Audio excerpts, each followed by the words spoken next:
Hi, this is Alexia Tsotis from TechCrunch TV, and I am here with Director of Product Engineering for Facebook, Andrew Bosworth. You got it. And we are post-awesome announcement. Yeah. It was indeed awesome. I thought it was pretty awesome. I'm glad you agree. So you guys announced three things. You announced a new group chat feature. Mm-hmm. You announced a new design, that right sidebar. Absolutely. And the fact that group chat or all chat will now conform to your browser size. Right. We'll try to take advantage of all the space that our users have given us with their large browsers and windows. And then you announced Skype video calling. That's right. Okay. So out of the three things, which is the one that you think is the most, boom, awesome? Video calling is really the awesome announcement, and it's the thing that Philip was working on in Seattle when kind of Zuck alluded to this last week. Video calling is going to be just enable really immersive experiences for our users. I mean, really face-to-face kind of deep connections with people they care the most about. And video calling isn't a new technology, but it's just never been this easy, I guess, is the key. Now, video calling is nothing new. What about the Facebook integration? Zuckerberg was talking a lot about the social integration, how Facebook wants to be the go-to place for this social infrastructure and how apps will build on top of that. And I guess Skype is one of the biggest pushes of this thus far. Yeah. Well, if you think about it, Skype has built this phenomenal technology that connects people all across the world already. You know, they want to get that technology to as many people as possible, and there's really no better place to do that than on Facebook, where we already have your friends. You don't have to build a list of contacts. You don't have to download anything separately. It's all kind of in line. And so hopefully you guys will get a chance to play with it later and see. Like, the install flow is super lightweight, really, really easy. It's a really small download, and it enables this kind of incredibly rich experience. And there's a kind of a viral component, so when you call somebody, you know, they're prompted to download and install it so that they're taken care of. So I think we're enabling people who might not otherwise have access to this video calling technology that's been around for years, really putting this right in their hands. So can a Skype user now independent off the Facebook platform call into someone on Facebook? Yeah, for now it's just Facebook to Facebook. I think, you know, the potential future integrations that we could do with Skype are pretty endless, and some of them pretty obvious. Like Mark and Tony said, this is going to be a long partnership between our two companies. We're really excited to continue working with them.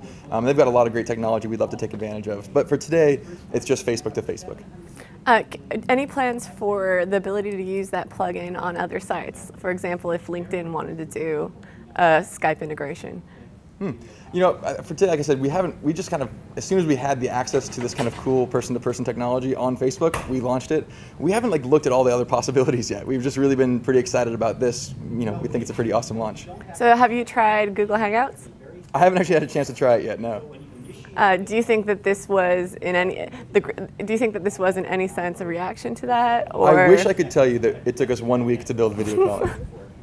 It took us a little bit longer than that, just a little bit longer. So tell me more about group chats. You're saying that 50% of your user base is now on Facebook groups. Yeah, Facebook groups has been one of our fastest growing product launches ever. I mean, we launched it 9 months ago, and already over half of our active users are in a group. The average group size is 7 people. So these are really doing exactly what we hoped they would do, which is connecting people in a very kind of small shared space with the people they care most about. You know, the most common titles for groups have the words friends and family in them, which we love. So one of the things that we built group chat into that product, and it was incredibly popular. And one of the complaints that our users had been kind of giving us was that they had to create a group to get the group chat. And so we decided to make it really easy to create these ad hoc group chats, and that can kind of follow the user around as they're browsing using the existing chat interface. So this is one of those features that's one of our most requested features, and we decided just to ship it today. Awesome. Zuckerberg talked about how the future of sharing was exponential, like that a year from now people will be sharing twice as much as they do today, and twice as much from there, twice as much from there. And he talked about, he showed a graph and it showed video calling, and then it showed a bunch of empty circles where potential new apps will be. Any ideas of what apps could be built to fill in these circles? You know, look, I think certainly we have some ideas, obviously some things that we can't talk about. But Project Sparta? But I think a big part of what Zuck wants to do is enable people in the world, not just at Facebook, but anyone who wants to be the next bubble on that law of sharing graph to build those things. And it's not about what Facebook does in terms of the app space. It's about what the social kind of infrastructure enables to be built. So, you know, as much as we have some things that we're working on, I think the most exciting things are the things that we're not working on, that somebody else should be working on to fill out those bubbles on that law of sharing graph. Any specifics on what somebody else should be working on? I can't give any specifics at this time. No. So what change in user behavior do you anticipate on Facebook from these new features? Yeah, I mean, I think there's some obvious cases, people talking, armed servicemen talking to their families, people who are separated from their loved ones, connecting in a deeper way. But there's also these kind of casual scenarios which I expect to emerge. As video calling has just never been this easy, if you're just kind of hanging out at home and you just see the option to video call a friend, like maybe you call them a lot more often. Maybe you call them when you don't need to have a deep, intense, immersive experience, and you just kind of want to be there with them and experience something together. So maybe we're watching the same show at the same time and we're separated from distance. Like, can we do this kind of casual thing? So I think that's actually a pretty cool feature that we didn't necessarily build it for. We really built it for the deeper experiences. But having made it so easy, I expect that kind of casual usage to really emerge and be a big deal. Awesome. Any plans to launch an iPad app so shortly after launching a crazy feature like group chat?